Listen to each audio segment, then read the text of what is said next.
शुरुआत सन 1991 से होती है, जहां पर कुछ चोर एक करोड़ डॉलर के बेशकीमती हीरे को चुरा रहे होते हैं। लेकिन ये हीरा वो अपने बॉस पैट्रिक को न देकर बल्कि उससे डबल क्रॉस करते हैं और अपने साथ ले जाते हैं। अब हम कहानी को 10 साल आगे देखते हैं, यानी 2001 में, जहां पर हम डॉक्टर नॉथन नाम का एक आदमी देखते हैं जो कि एक बहुत ही खुशहाल परिवार में रहता है।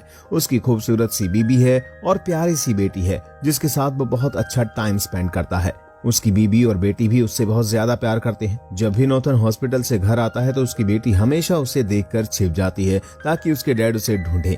वो भी उसे ढूंढने का बहाना करता है और जब वो उसे मिल जाती है तो उसके चेहरे पर एक बहुत ही अजीब सी खुशी होती है जिसे नॉथन हमेशा देखना चाहता है। वहीं हम देखते हैं कि नॉथन की बेटी अपनी माँ के पैर पर कुछ लिख रही होती है।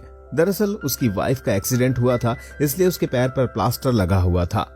नॉथन भी अपने परिवार का बहुत अच्छे से ख्याल रखता है। नॉथन अपने एक फ्रेंड और उसकी कलीग लुइस को अपने पास बुलाता है और वो उसे एक ऐसे पेशेंट के बारे में बताता है जो कि बहुत सालों से एक ट्रॉमा से गुजर रही है, जिसका नाम एलिजाबेथ होता है और इतने सालों में उसे कोई भी ठीक नहीं कर पाया है। इसलिए लुइस ने ये काम नॉथन को सौंपा था और वो कहता है कि ये काम सिर्फ तुम ही कर सकते हो और मैं चाहता हूँ कि इस लड़की ने अपनी लाइफ में जितना भी सहा है वो सब भूल जाए और इस ट्रॉमा से हमेशा के लिए बाहर निकल जाए और तुम इसे बहुत अच्छी तरह से बाहर निकाल सकते हो। नॉथन कहता है कि मैं पूरी तरह से ट्राई करूंगा कि मैं उसे ठीक कर सकूं।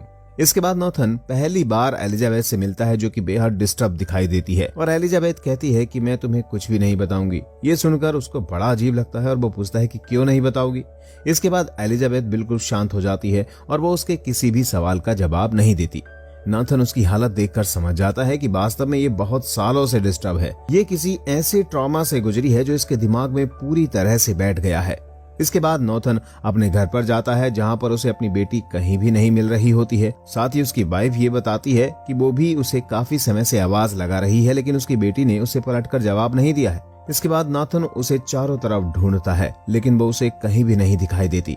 तभी उसके घर का फोन बजता है। अब जैसे ही नाथन अपना फोन उठाता है तो दूसरी तरफ से उसे धमकी भरी आवाज आती है कि मैंने तुम्हारी बेटी को किडनैप कर लिया है और तुम 2 काम बिल्कुल भी नहीं करोगे। एक तो मुझसे कोई सवाल नहीं करोगे, दूसरा तुम पुलिस को कॉल नहीं करोगे और मैंने तुम्हारे इस पूरे रूम में कैमरे लगा दिए हैं, इसलिए मैं तुम्हारी हर हरकत पर नजर रख सकता हूँ। अब हमें पता चलता है कि फोन पर धमकी देने वाला कोई और नहीं बल्कि पैट्रिक है, क्योंकि जब 10 साल पहले हीरे की चोरी की गई थी तब पुलिस ने उसे अरेस्ट कर लिया था और वो हीरा एलिजाबेथ की डॉल में होने की वजह से उसके पास एक नंबर का पासवर्ड होता है। पैट्रिक नाथन से कहता है कि मुझे तुमसे कुछ नहीं चाहिए, बस एक 6 नंबर का पासवर्ड मुझे दे दो। इस पर नाथन कहता है कि मेरे पास कोई पासवर्ड नहीं है, जिस पर पैट्रिक कहता है कि हाँ मैं जानता हूँ तुम्हारे पास नहीं है, बल्कि तुम्हारी पेशेंट एलिजाबेथ को उस पासवर्ड के बारे में पता है और अब सुबह के 9 बज रहे हैं और मुझे शाम को 5 बजे तक वो पासवर्ड चाहिए, वरना मैं तुम्हारी बेटी को जान से मार दूंगा। इसके बाद नाथन उससे काफी सवाल करना चाहता है, लेकिन उसने पहले ही कहा था डोंट से ए वर्ड, यानी तुम अब एक भी सवाल नहीं पूछ सकते। नाथन के पास समय कम होता है, इसलिए पैट्रिक कॉल कट कर देता है। इसके बाद नाथन अपनी वाइफ के पास जाता है और उसे कहता है कि मैं अपनी बेटी को जरूर बचा लूंगा। अब हम देखते हैं कि नाथन हॉस्पिटल में एलिजाबेथ के पास जाता है और उससे उस नंबर के बारे में पूछने लगता है। नंबर का नाम सुनते ही एलिजाबेथ को गुस्सा आ जाता है और वो अपने आसपास की चीजों को उठाकर फेंकने लगती है।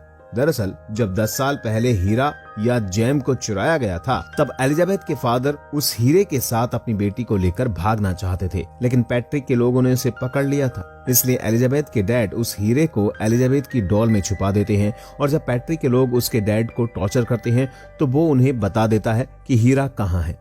हीरे को उस डोल से निकालने से पहले ही पैट्रिक एलिजाबेथ के डैड को ट्रैक पर फेंक देता है और दूसरी तरफ से ट्रैक पर आने वाली ट्रेन से टकरा जाते हैं और उनकी मौत हो जाती है। तभी वहां पर पुलिस आती है और पैट्रिक उसके सभी साथियों को पकड़कर ले जाती है। जब एलिजाबेथ के डैड को दफनाया गया था तब एलिजाबेथ ने वो डोल उनके उस ताबूत में ही रख दी थी और उसने उस पर एक 6 नंबर का डिजिट भी लिखा था, जिस डिजिट को पैट्रिक मांगना चाहता है। नॉथन अपनी बेटी के बारे में लुइस को बताता है तो उसे भी एक बात याद आती है कि जब एलिजाबेथ का इलाज कर रहा था तब उसकी गर्लफ्रेंड को भी किडनैप किया गया था और वो उस पासवर्ड को नहीं निकलवा पाया था, इसलिए उसकी गर्लफ्रेंड को मार दिया गया। ये सुनने के बाद तो नॉथन अपनी बेटी को लेकर और भी ज्यादा परेशान होने लगता है। हम प्राइवेट इन्वेस्टिगेटर को देखते हैं जो कि लुइस की गर्लफ्रेंड की मौत की गुत्थी सुलझा रही होती है।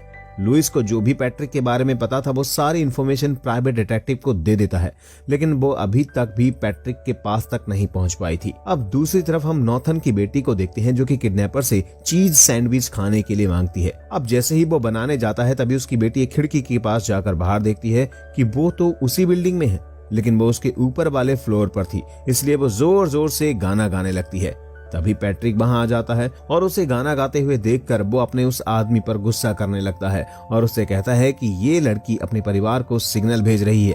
बेटी के गाने की आवाज नॉथन की वाइफ को आ जाती है और वो समझ जाती है कि उसकी बेटी इसी बिल्डिंग में है। इसके बाद पैट्रिक नॉथन के घर को कैमरे में चेक करता है तो उसे सब नॉर्मल लगता है। तभी पैट्रिक के दरवाजे पर कोई होता है। अब जैसे ही दरवाजा खोला जाता है तो नॉथन की वाइफ एक आदमी को अपनी स्टिक से हिट करती है और जैसे ही वो रूम के अंदर जाकर देखती है तो उसके कमरे में, उनके ऑफिस में और घर पर दोनों जगहों पर कैमरे लगे हुए थे। ये वीडियो चल रही होती है और दूसरी तरफ वो देखती है कि पैट्रिक उसकी बेटी को कहीं और लेकर जा रहा है। नॉथन एलिजाबेथ को अपनी बेटी के किडनैप होने की बात बताता है, जिस पर एलिजाबेथ कहती है कि उन लोगों ने मेरे डैड को मार दिया था। नॉथन इस पर कहता है कि मेरी बेटी तो जिंदा है, अगर तुम मुझे वो 6 नंबर का पासवर्ड दे दो तो मेरी बेटी की जान बच सकती है। एलिजाबेथ कहती है कि मैं तुम्हारी मदद तो करना चाहती हूँ, लेकिन मुझे वो डिजिट बिल्कुल भी याद नहीं है। अगर तुम मुझे उसी जगह पर लेकर जाओ जहां पर मेरे डैड को दफनाया गया था तो शायद मुझे सब कुछ याद आ जाए। अब नॉथन जानता था कि इस तरह से एलिजाबेथ को हॉस्पिटल से बाहर लेकर जाना सही नहीं है, लेकिन वो फिर भी उसे चोरी छिपे उस हॉस्पिटल से बाहर लेकर जाता है। हॉस्पिटल के बाहर निकलते ही एलिजाबेथ को वो सब चीजें याद आने लगती हैं कि कैसे उसके डैड को उन लोगों ने टॉर्चर किया था और उसके बाद मार दिया था, लेकिन उसे अभी भी ये याद नहीं आ रहा होता है कि वो 6 नंबर का डिजिट क्या था। नॉथन को पैट्रिक की कॉल आती है। वो कहता है कि तुम्हारे पास सिर्फ 15 मिनट है, लेकिन इस बार नॉथन जान चुका होता है कि उसे ये 6 नंबर की डिटेल क्यों चाहिए। अब वो पैट्रिक से कहता है कि इस बार तुम्हारी नहीं मेरी चलेगी और पहले तो तुम मेरी बेटी से बात कराओ। पैट्रिक के पास और कोई चारा नहीं होता, इसलिए वो उसकी बेटी से बात कराता है और उसके बाद कहता है कि तुम कैरिबियन आइलैंड पर आ जाओ जहां पर एलिजाबेथ के डैड को दफनाया गया था। अब पैट्रिक को ये बात भी माननी होती है। दूसरी तरफ लुइस को पता चल चुका था कि एलिजाबेथ को नॉथन हॉस्पिटल से बाहर लेकर चला गया है और ये बात वो उस डिटेक्टिव को बता देता है और साथ ही ये भी बताता है कि एलिजाबेथ के डैड को कैरिबियन आइलैंड पर ही दफनाया गया था, इसलिए ये सब लोग अब उस जगह पर पहुंच जाते हैं। अब जैसे ही एलिजाबेथ अरेबियन आइलैंड ग्रेवयार्ड पर पहुंचती है तो वो बहुत ज्यादा इमोशनल हो जाती है, लेकिन उसे अभी भी वो नंबर याद नहीं आता और साथ ही उसे ये भी नहीं पता चल पा रहा था कि इस पूरे ग्रेवयार्ड में उसके डैड की कब्र कौन सी है। अब यहाँ पता चलता है कि वो 6 डिजिट का पासवर्ड दरअसल एलिजाबेथ के डैड की कब्र का नंबर था। तभी पैट्रिक भी वहां पर पहुंच जाता है और वो नॉथन से कहता है कि तुम्हें किसी भी तरह से एलिजाबेथ के दिमाग से वो नंबर निकाल नहीं होंगे। नॉथन उसे हिप्नोटाइज करता है, जिसकी वजह से एलिजाबेथ अपने बचपन में पहुंच जाती है और उसे याद आता है कि जब उसके डैड की मौत हुई थी तब उसने इस कब्र का नंबर एक बार जमीन पर लिखा था। अब ऐसे ही बातों में बहुत सारे कब्र के नंबर को भी लिख देती है। नंबर को देखते ही पैट्रिक बेहद खुश हो जाता है। अब वो पूरे ग्रेवयार्ड में उस कब्र को खोजने लगता है। जैसे ही कब्र मिलती है तो उसे खोदा जाता है, लेकिन वो एलिजाबेथ के डैड की कब्र नहीं होती। इस पर पैट्रिक बेहद गुस्सा हो जाता है और अब वो एलिजाबेथ और नॉथन की बेटी को मारने वाला होता है। इस पर नॉथन उसे रोकता है और उससे कहता है कि हो सकता है कि ये नंबर्स रिवर्स ऑर्डर में हो, तुम्हें एक बार फिर से ये भी ट्राई करना चाहिए। पैट्रिक ऐसा नहीं करना चाहता था क्योंकि पूरे ग्रेवयार्ड में एक और ऐसी कब्र को खोजना बहुत ही मुश्किल था, लेकिन उसके पास कोई चारा भी नहीं होता, इसलिए वो एक बार और उस कब्र को खोजने लगते हैं।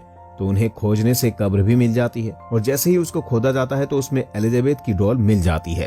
पैट्रिक को बेशकीमती हीरा मिल जाता है। अब पैट्रिक कहता है कि मेरे लिए एलिजाबेथ, नॉथन और उसकी बेटी किसी काम के नहीं है, इसलिए वो अपने आदमियों को उन्हें मारने का ऑर्डर दे देता है। तभी वहां पर डिटेक्टिव पहुंच जाती है और वो पैट्रिक को गन पॉइंट पर ले लेती है।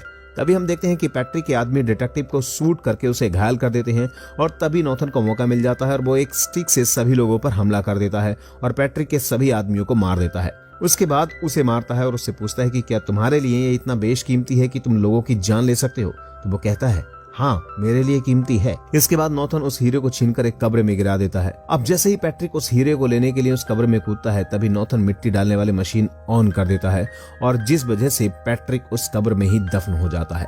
कहते हैं लालच का अंत हमेशा ही बुरा होता है और इसी के साथ ये मूवी खत्म हो जाती है।